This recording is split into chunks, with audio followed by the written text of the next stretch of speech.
Rain had a way of making everything feel like a confession. It was coming down in thick, silver sheets the night I realized I was in love with my best friend. Not in a sudden lightning bolt kind of way, but in the slow, awful way that a bruise spreads under skin. You don't feel it happening.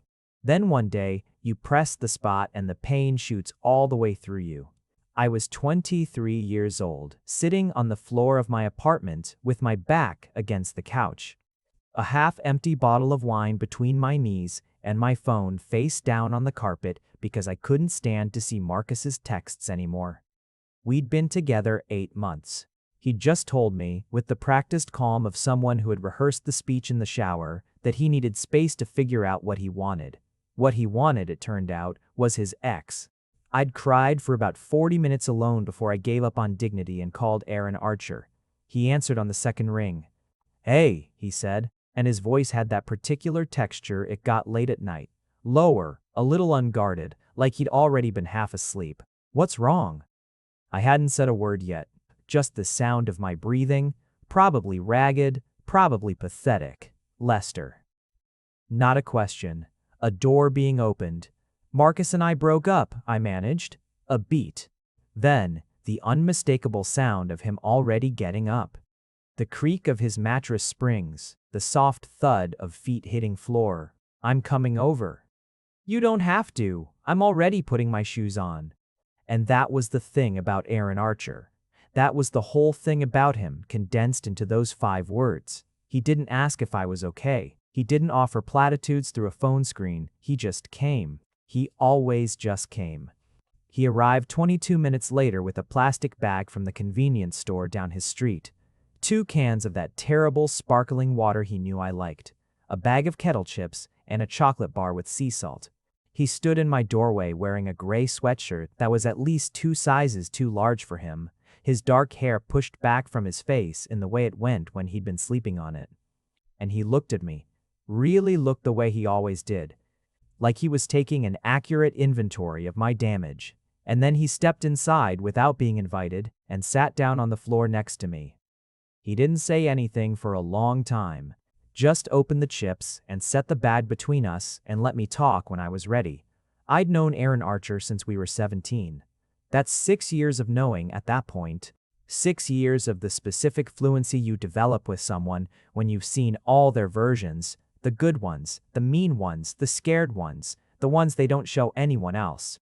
We'd met in a shared elective class that neither of us had particularly wanted to take, forced together by alphabetical seating. Archer before Mayor, always and forever. I remember looking sideways at him that first day and thinking that he had an absurdly straight nose and an expression like he was already slightly bored of existing. I remember he'd borrowed my pen without asking and hadn't apologized, and somehow that had been the beginning of everything. 6 years. 3 apartments between us, 2 universities, 1 gap year where he'd gone somewhere remote and sent me postcards that arrived out of order. 17 distinct people I'd dated, or tried to date, or made the mistake of caring about. And Aaron had been there for the aftermath of every single one. He was straight. I knew that with the same certainty, I knew the layout of his apartment by heart. He'd dated women. A few, seriously enough. Nothing that had lasted, but still. It was simply a fact of him. Like his habit of leaving cabinet doors open or the way he always ran slightly late. I had cataloged it carefully, filed it away, and built my friendship with him on the understanding that there were rooms in this house I would never be allowed to enter. For years, that had been fine. For years, I had been completely, successfully fine. And then sitting on the floor of my apartment in the rain with kettle chips and bad sparkling water, listening to Aaron say quiet, practical, devastating things like, "He wasn't the right fit anyway. You know that, and you deserve someone who is certain about you." I looked at his profile in the lamplight, at the slope of his jaw and the particular crease at the corner of his eye when he was being sincere, and I understood in the way you understand a fall only when you've already left the ground. That I had not been fine at all. I'd been in love with him for a very long time. I drank more sparkling water. I didn't say anything about it. The rain kept going. Let me back up, because love stories never really start where they appear to start. They start much earlier, in the accumulation of small moments that you don't understand are building something until the structure is already too tall to walk away from.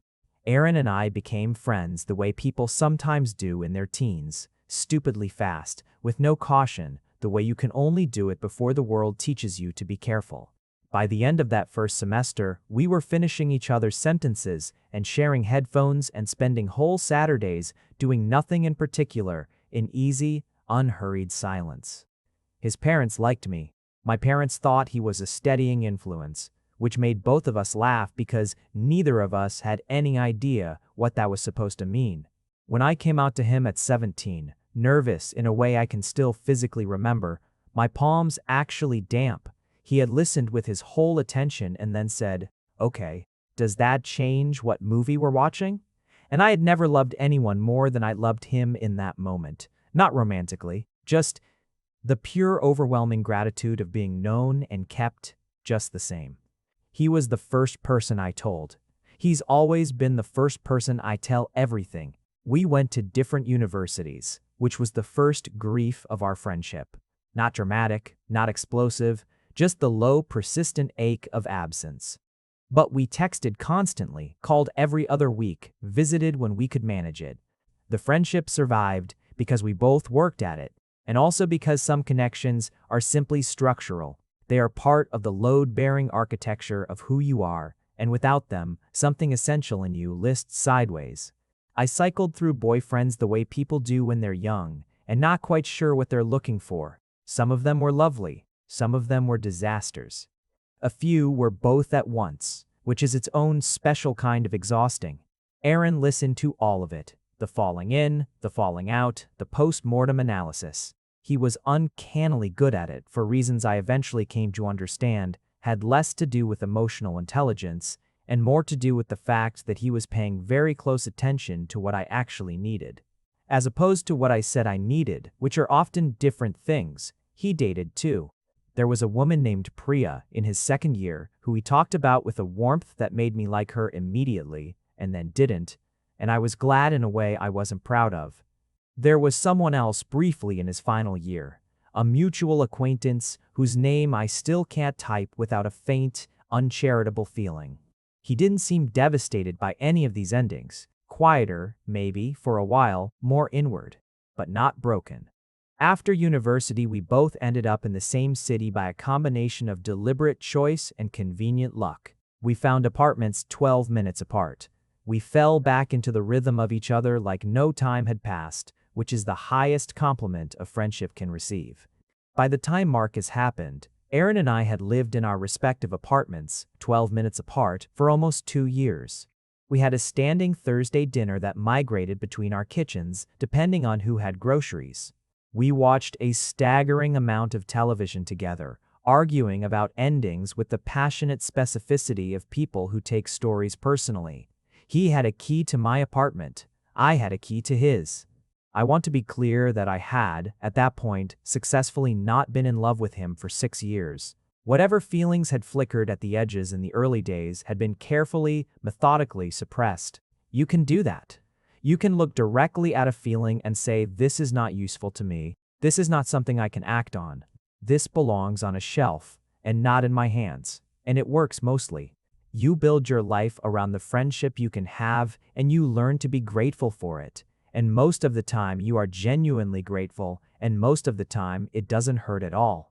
Most of the time. The night Marcus broke my heart and Aaron drove over in the rain, some wire I'd kept carefully taut for 6 years, simply gave. I spent a week after that in a state of low-grade internal emergency, going through the breakup motions while simultaneously dealing with the far more inconvenient realization that had detonated inside me. I was heartbroken about Marcus, yes. I had liked Marcus genuinely, had thought it might be something real. But underneath that grief, something else was happening, something that had been happening for a lot longer than 8 months, something I had refused to look at directly and was now looking at with the full, terrible, unwilling clarity of 3 a.m. I was in love with my straight best friend. I was so spectacularly, inconveniently, irreversibly in love with my straight best friend. I handled this the only way I knew how. I told absolutely no one and behaved as normally as possible. The months after Marcus followed the predictable shape of post-breakup recovery. A little ragged at first, then gradually smoother the wound closing the scar forming. The eventual surprise of a morning when you wake up and realize you haven't thought about him at all. I moved through it. Aaron helped, the way he always helped, with consistent quiet presence and zero pressure and the occasional well-timed distraction. What changed was me, or rather, what I saw when I looked at him. I had not, before that rain-soaked night on my apartment floor, allowed myself to look at Aaron with want. The feeling had been there, maybe, in some contained and muffled form, but the looking, the actually registering him as someone I desired, that I had very deliberately not done. Now I couldn't stop. It wasn't just that he was attractive, though he was. In the particular way that people who are completely unconscious of their own appearance tend to be attractive, with a kind of unstudied ease that I found mortifying in its effect on me. It was everything about him. The way he listened with his whole body, leaning forward slightly, eyes focused, actually processing what you were saying, instead of just waiting for his turn to speak. The way he'd abruptly become interested in something, some random topic or piece of music or corner of the city, and then want to tell me about it in exhaustive, enthusiastic detail, which I privately loved even when I pretended to find it exhausting. The way he'd been in my life for 6 years without ever once making me feel like a burden, even on the nights I most certainly was. The way he held my hand. That was the thing I'd been not thinking about the most. Aaron was not generally a physically demonstrative person. He was warm, but he kept a clear physical distance with most people. With me, he'd established, over years, a kind of quiet physical ease that I now understood I had been categorizing incorrectly. When I was upset, he'd put his arm around me. When I was very upset, he'd hold my hand in this steady, matter-of-fact way that wasn't tender exactly, but was somehow more affecting than tenderness because it was so plainly just what he did, like it was the obvious response. Like, of course, he was holding my hand. I had accepted this as friendship. Maybe it was friendship. But now, every time he did it, I had to maintain a very controlled exterior, while something in my chest underwent significant structural damage. The smart thing, obviously, would have been to create some distance. Let the feeling breathe itself out in the fresh air of absence. Date other people. Focus on my work, my life, the things that were actually available to me. I tried the work part.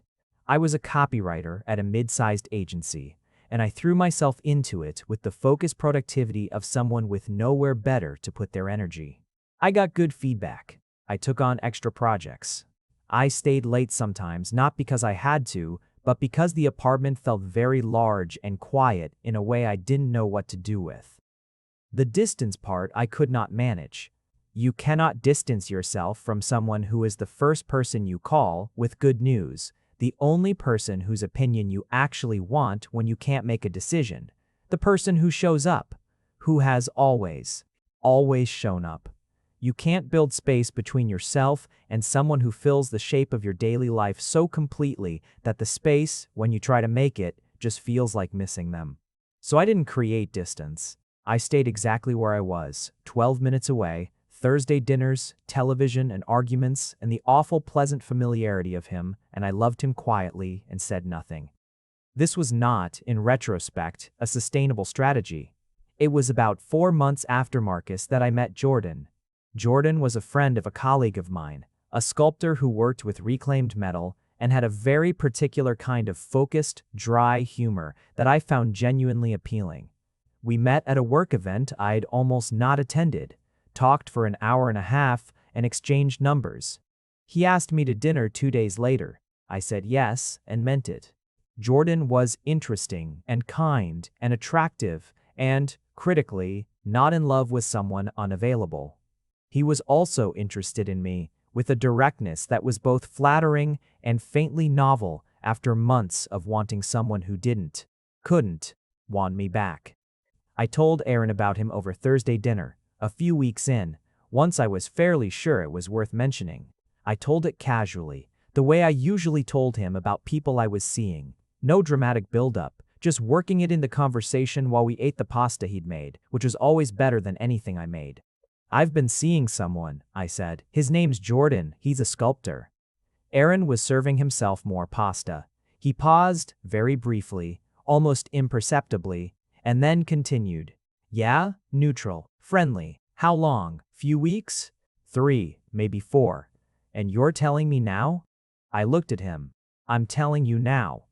Something moved through his expression that I couldn't identify quickly enough before it was gone. Is it good? Yeah, it's nice. He's easy to talk to. Good. He handed me the bowl of Parmesan. I want to hear about him.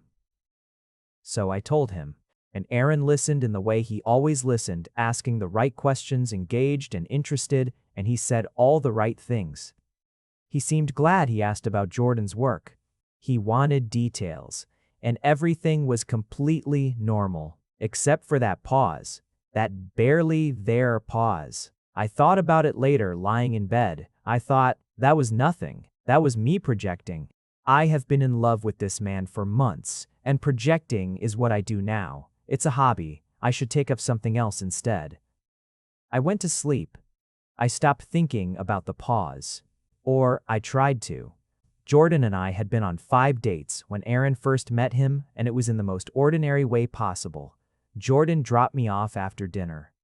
Aaron was coming up the street from the other direction on his way to return a book he'd borrowed, and the 3 of us converged on my doorstep at the same time. Aaron and Jordan shook hands with the polite, assessing energy of 2 people calibrating how much they needed to like each other. I've heard about the metal sculptures, Aaron said. The one with the bridge components? Jordan looked pleased. Lester mentioned that? He did. A very small smile. He said it looked like controlled falling. That's exactly what I was going for. Jordan glanced at me with warmth, and I felt the specific pleasure of being the person who had described something accurately. It was fine. It was all completely fine. Aaron stayed for about 10 minutes, made conversation easily, then excused himself with the book and left. Jordan said, he seems good, and I said he is, and that was that. But Aaron texted me at 11:30 that night. He's not wrong for you. I stared at the message for a long time. High praise, I texted back. I mean it. He looks at you like you're the point of the story. Another long stare. My heart doing something completely unreasonable. That's a very literary observations, I typed. I've been around you too long. Aisha, good night, Aaron. Night. Aisha, night. I put the phone down on my nightstand and lay in the dark and felt the particular ache of someone handing you something and you realizing with perfect, useless clarity that you want the gift from a different pair of hands. Here is what I did not understand at the time. Jealousy is not always loud. Sometimes it doesn't announce itself. It doesn't arrive with heat and accusation. Sometimes it seeps in through the cracks, slow and cold, and the person experiencing it has no framework for recognizing it because they have told themselves, very firmly, that the feeling isn't possible. I watched it happen in Aaron over the next several weeks, and I didn't see it for what it was because I was too busy not letting myself hope. It started with the questions. Aaron had always been interested in my life, in the people in it, in what was happening, in the texture of my days. That was normal and had always been normal, but the questions about Jordan had a different quality, more specific, more frequent. Did Jordan know about this or that? My work, my family, the particular thing I cared about. Had I shown him the place I went when I wanted to think? Had he met my friends? Had I met his? I answered everything because I always told Aaron everything, and because I was still, some part of me, trying not to read meaning into things.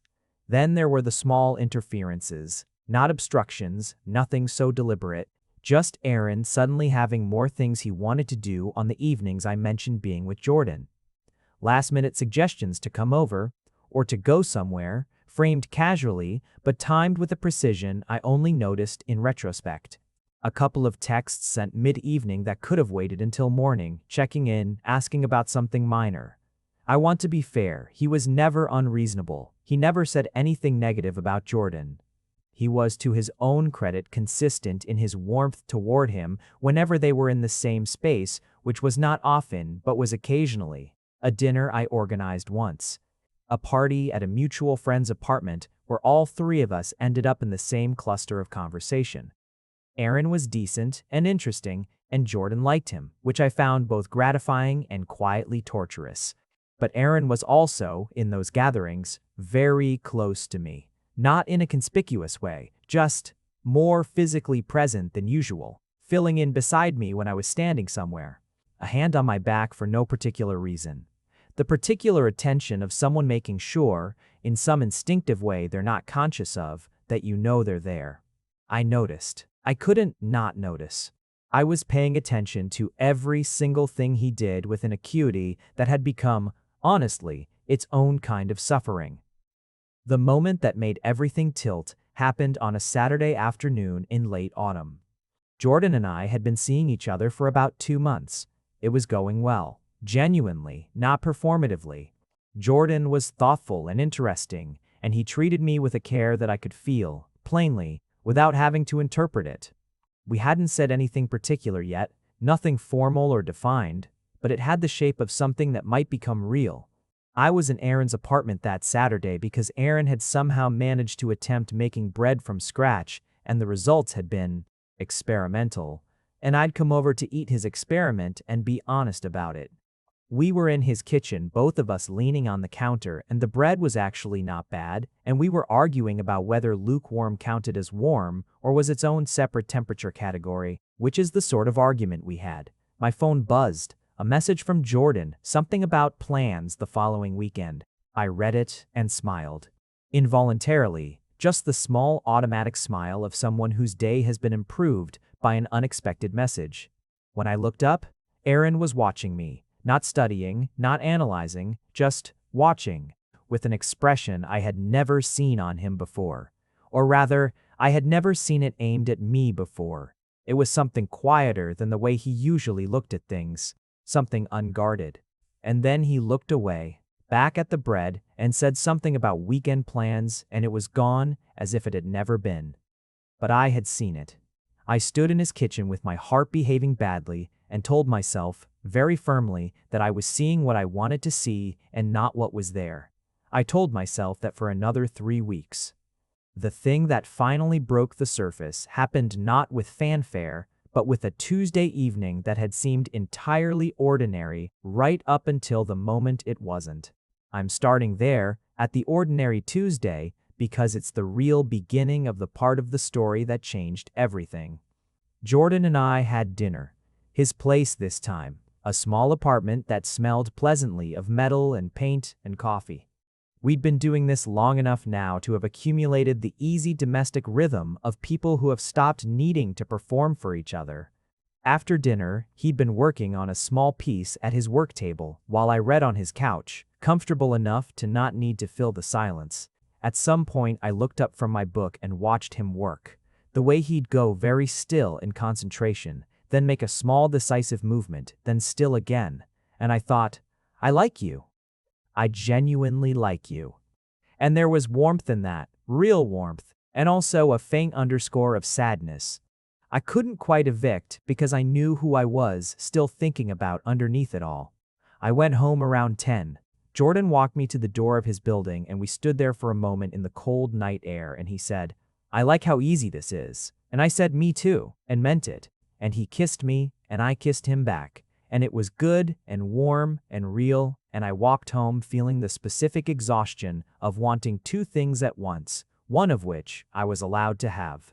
There was a message from Aaron when I got in. Are you home, CE? I typed back, CE just got in, what's up? CE, can you come over? CE. I looked at the time, late-ish, not unreasonably so. Aaron never asked me to come over this way, without context, without setup. Everything okay? CE, I typed. Yeah, I just want to see you.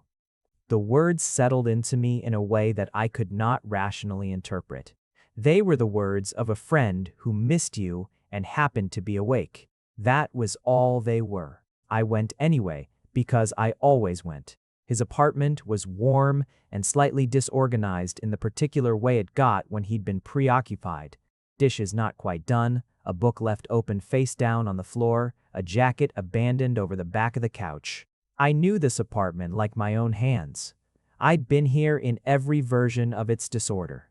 Aaron was sitting at his kitchen table with a glass of water and the look of someone who'd been having a long argument with himself. "Hey," I said, settling into the chair across from him, the one that was mine by long tradition. "What's going on?" He was quiet for a moment, turned the glass between his hands. "How was tonight?" he asked instead. "Good." I watched him. "Aaron." "I'm getting there." I waited. I was good at waiting for him. We were good at waiting for each other. He looked up. "How serious is Jordan?" The question landed differently than I expected. Not threatening, not aggressive, but somehow stripped of its usual conversational cushioning. "I don't know yet," I said honestly. "It's been a few months. It could be. Could be serious." "Yeah." Another silence. He looked back at the glass. "Does he know you?" he asked finally. The phrasing was careful, deliberate. "We're still learning each other." "That's not what I asked." I held his gaze. "He knows what I've told him?" "And what have you told him?" "The things you tell someone you're getting to know." I kept my voice even.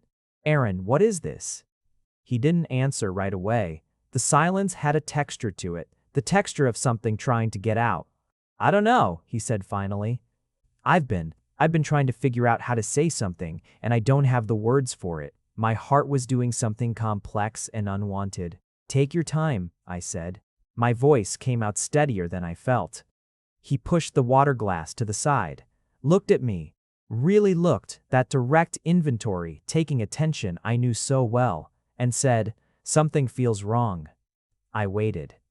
"Not with you," he added quickly. "Not with you and Jordan. I think he's good for you. I genuinely think that." He stopped, started again. "But something feels wrong with me when you talk about him. When you're with him. I've been having this feeling I don't know what it is, Lester. I've been sitting with it for months, and I can't name it." The air in the apartment seemed to thicken slightly. "What does it feel like?" I asked quietly. He considered this with the seriousness he gave to things that mattered. "Like being on the wrong side of something," he said at last. "Like I'm outside a door I don't know how I got outside of." He shook his head once, frustrated. "I know how that sounds. I know that's. I don't even know what I'm saying."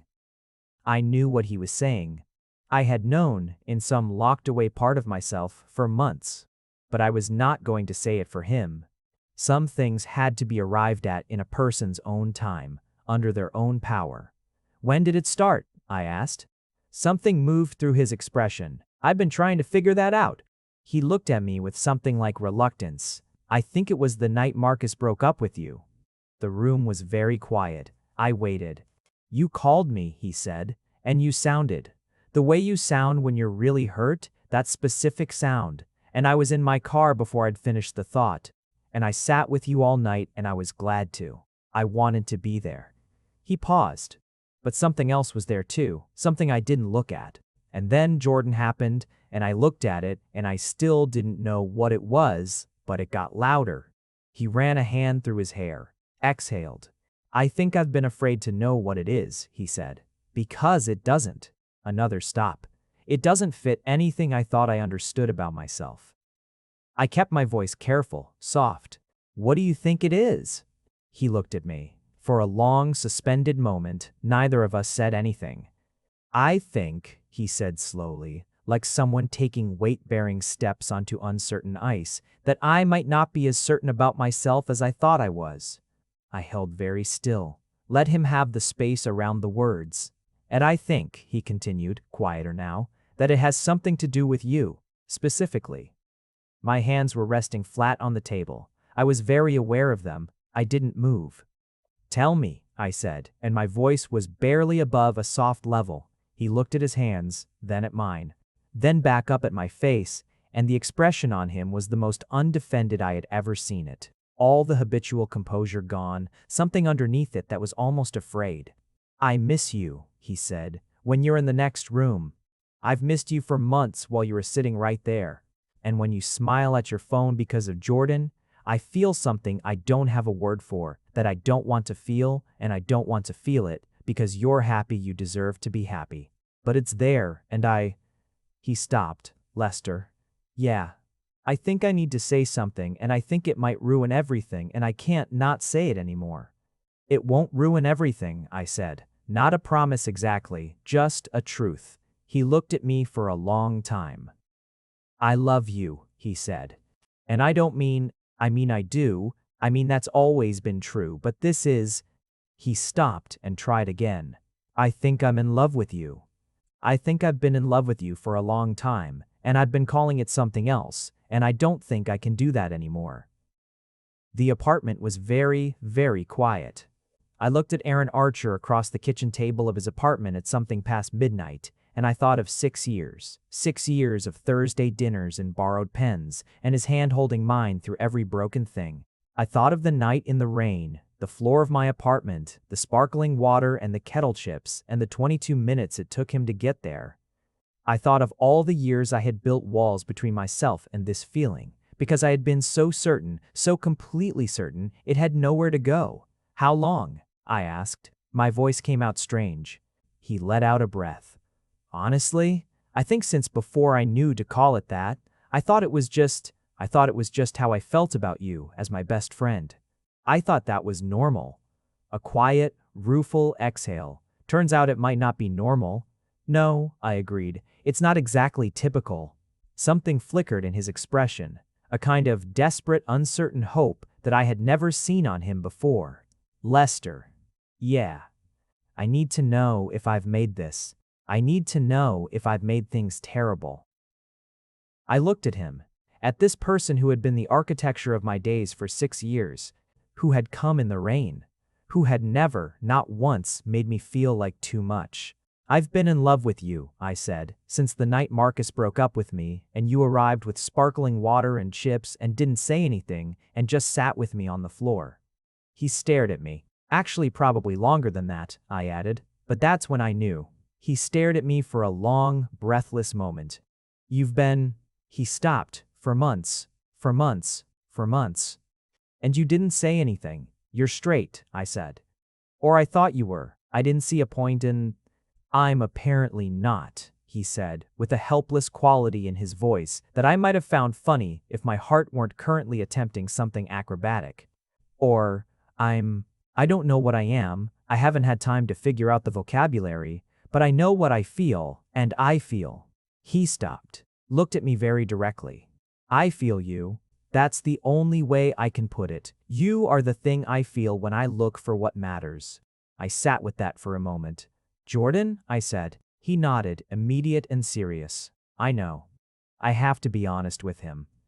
I know, Aaron said again. I'm not asking you to choose anything tonight. I'm not asking for anything tonight. I just needed you to know. I needed you to not be across the table from me not knowing. I understood that. I understood it precisely, because I had spent months in the same position, wanting him to know and being unable to make it happen. I stood up from the table, walked around it. He turned in his chair to face me, and I did the only thing that felt right. I sat on the edge of the table and took his hand in the way he'd taken mine so many times before.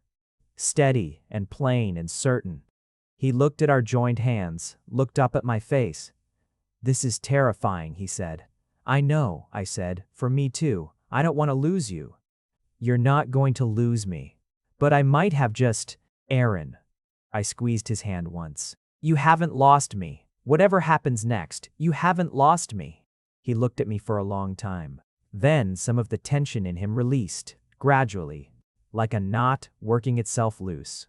And he leaned forward very slightly and rested his forehead against my shoulder in the way he sometimes did when he was tired and done with the weight of things.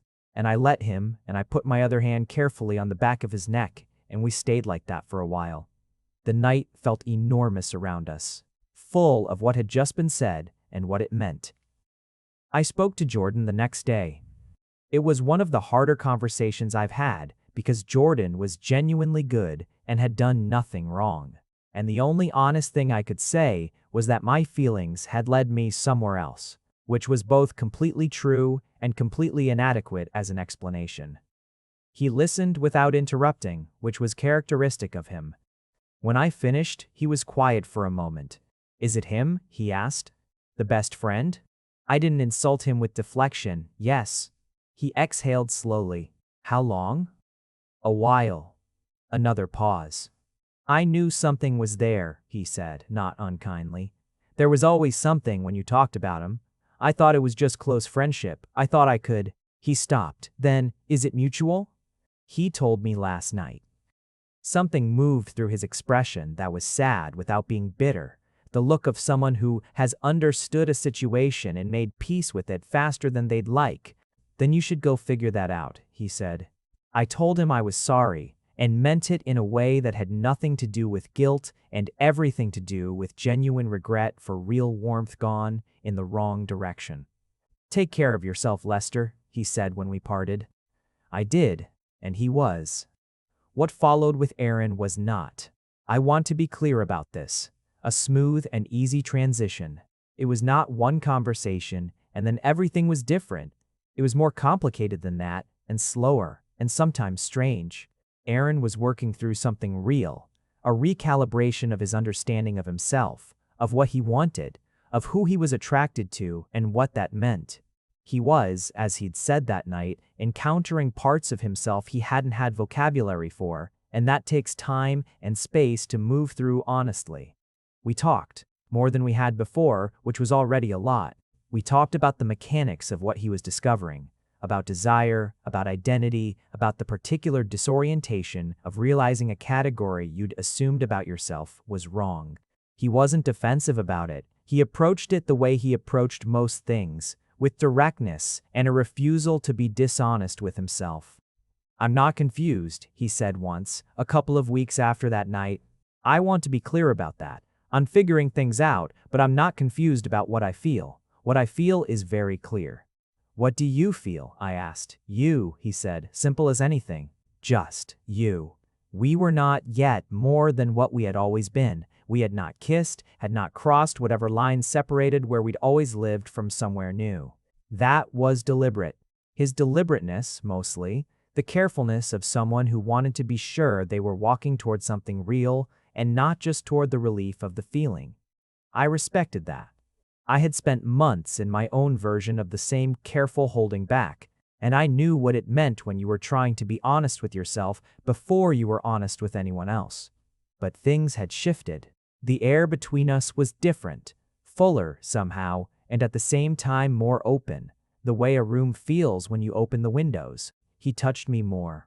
Or rather, the touching we'd always done meant something openly now, was no longer just habit or friendship, had stopped pretending to be. An arm around my shoulder, my hand in his. The way he turned toward me when I entered a room, immediate and unself-conscious. I think we both knew what was happening. We were just letting it arrive at its own pace.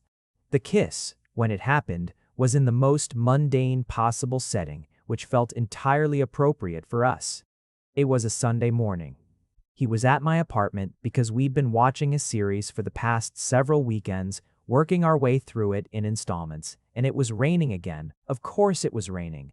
Rain seemed to have taken a narrative interest in the two of us, and we were on my couch with our respective mugs of coffee and a blanket that neither of us had specifically put there, but that was now just a fixture of Sunday mornings. We were arguing comfortably about a plot decision the show had made. I thought it was earned, he thought it was a cheat.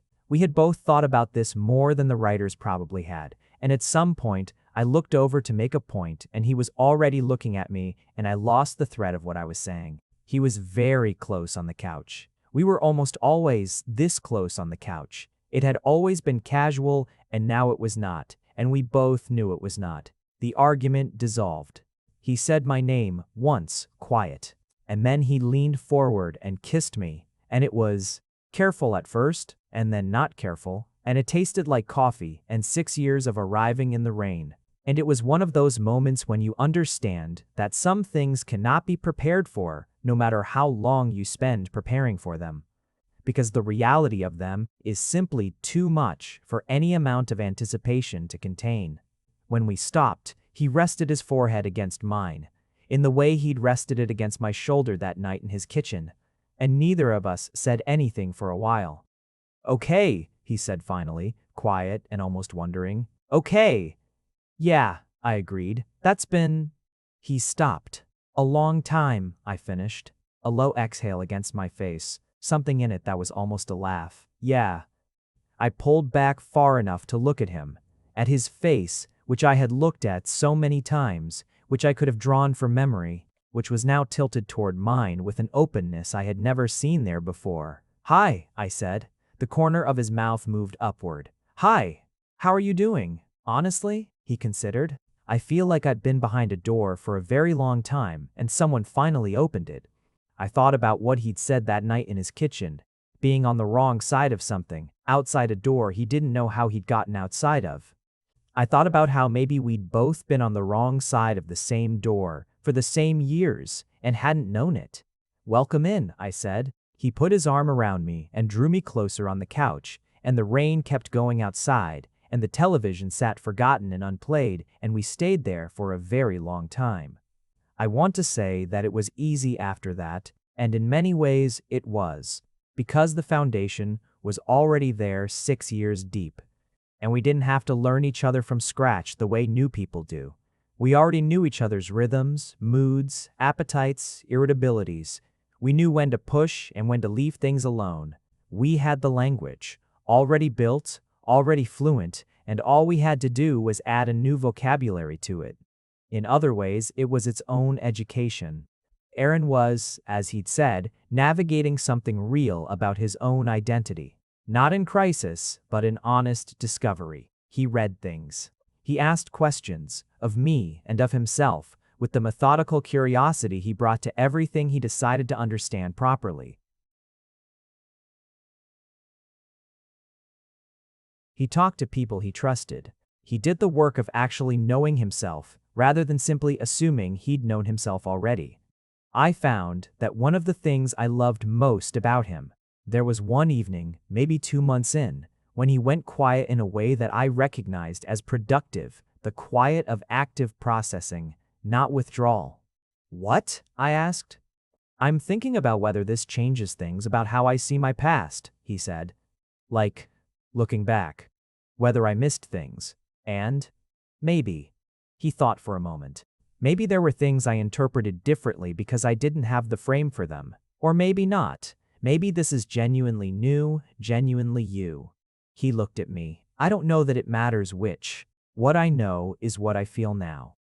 What do you feel now? I asked, because I would never get tired of asking.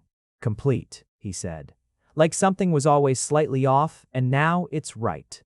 I thought of 6 years of Thursday dinners, of 22-minute drives in the rain, of every hand held in the aftermath of every breakup. I thought of all the years I'd built walls between myself and this feeling. We wasted a lot of time, I said. He shook his head. We didn't waste anything. We were doing what we could with what we understood. He looked at me steadily. We got here. He was right. We had. Our friends, when they found out, reacted with a range of responses. There was a tier of people who were absolutely not surprised, who delivered variations of finally, with the resigned warmth of people who had been waiting out a very obvious situation for an embarrassingly long time. Our friend Tara, who had known us both for 4 years, looked at us at a group dinner, looked at Aaron's hand over mine on the table, and said with the tone of someone closing a chapter, I have been waiting for this for literal years. Please do not make me talk about it more than that. There was another tier of people who were mildly surprised and then, upon reflection, not surprised at all. The information seemed to settle over them, like something that had been slightly out of place, finally moving into alignment.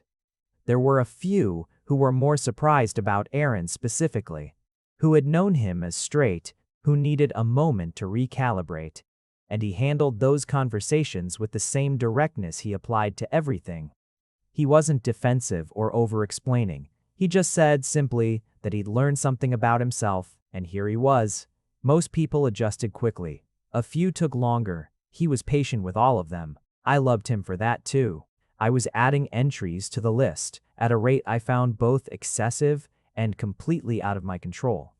My mother called me on a Sunday morning 3 weeks after I told her, ostensibly to ask about something unrelated. 5 minutes into the conversation, she said, in the tone of someone who had been holding something back with effort, "I always liked Aaron." "I know," I said. "I mean, I always liked him for you." "Mom." "I'm just saying. I know what you're saying." She paused. "Are you happy?" And the thing was, I had to actually check. Not because I wasn't sure, but because happiness of this kind, happiness arrived at through so many years of its absence, requires actual contact with itself before you can report on it honestly. "Yes," I said. "Good." Her voice did a small thing that was probably relief. "Then that's what matters." The last thing I want to tell you about is a Thursday. Not any particularly remarkable Thursday, in the way that the most important moments rarely announce themselves as important. It was just a Thursday dinner, in my kitchen this time, because I'd actually managed to go grocery shopping and I wanted to cook. Aaron was sitting at my kitchen table while I worked at the stove talking about something he was working on. He was doing project management now for an architecture firm, and there was a contractor situation that had been developing for weeks, and I was listening without turning around, tracking the story by sound. At some point, I stopped following the contractor situation and just listened to his voice. The sound of him in my kitchen. The specifically warm, ambient fact of his presence. I turned around. He was at the table with his elbows on it, his hands around a mug of tea, and he was looking at me with that expression I had watched become more and more common over these months, unguarded, undisguised. Simply glad to be where he was. "You stopped listening," he said. "I was still listening.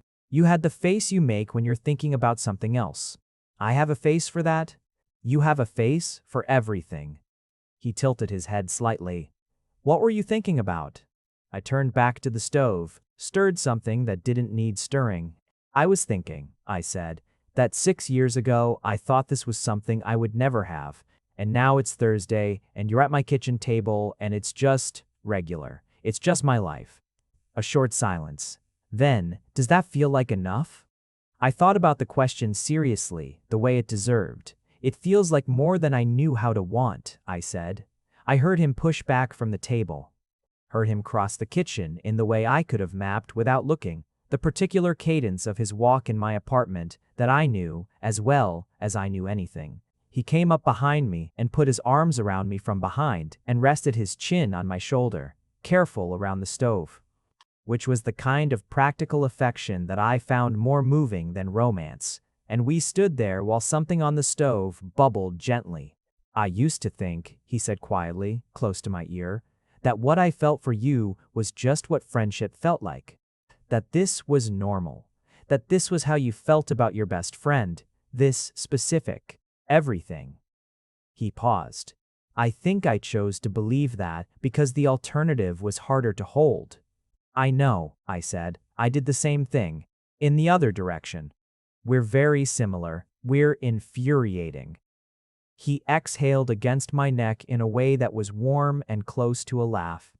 "We figured it out eventually." "Eventually," I agreed. "Better late than never." I put my hand over his on my stomach, the same steady gesture he had made for years. "Yes." We stayed there until the thing on the stove required actual attention, and then we ate Thursday dinner in my kitchen like we had been doing for years, and then we watched television and argued about it. And then it was late, and he didn't leave because the apartment no longer felt large and quiet when he was in it, and the 12 minutes between our buildings was a commute now and not a distance. It rained again. It always rains again. The night I finally understood the full shape of what we had. We were in his apartment, the one I knew by heart, and it was coming down outside the way it does sometimes in that particular season when the rain decides to be thorough about it. I was lying with my head on his chest, and I could feel the slow, steady rise and fall of his breathing, and outside the window, the rain made its sound against the glass. "What are you thinking?" he asked. His voice was low, evening slow. "I'm thinking about the night I called you," I said, "when Marcus and I broke up, and you came over. 22 minutes. I lifted my head and looked at him. "You remember the time?" "I remember everything about that night," he said. I was in the car before I'd finished the thought, which I didn't understand at the time. I've thought about it since. What do you think it was? He looked at the ceiling for a moment. I think it was love that didn't know what it was yet. He looked at me. I think I've been driving toward you for a long time.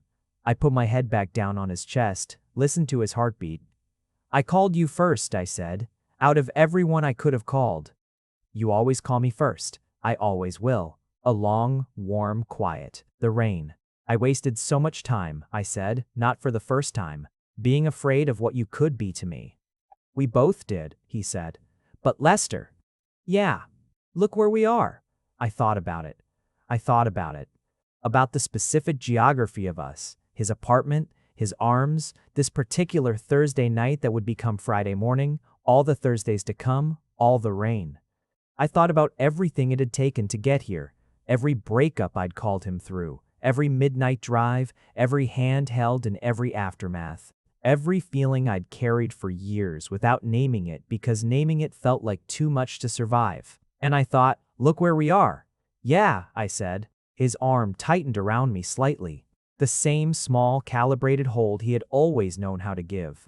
Outside, the rain kept on. Inside, we stayed still and warm and exactly where we were supposed to be, and there was nothing incomplete in the whole long length of it, and nothing missed, and nothing left outside the door. We were, finally and completely and unremarkably, home. If you made it to the end, you're my kind of person.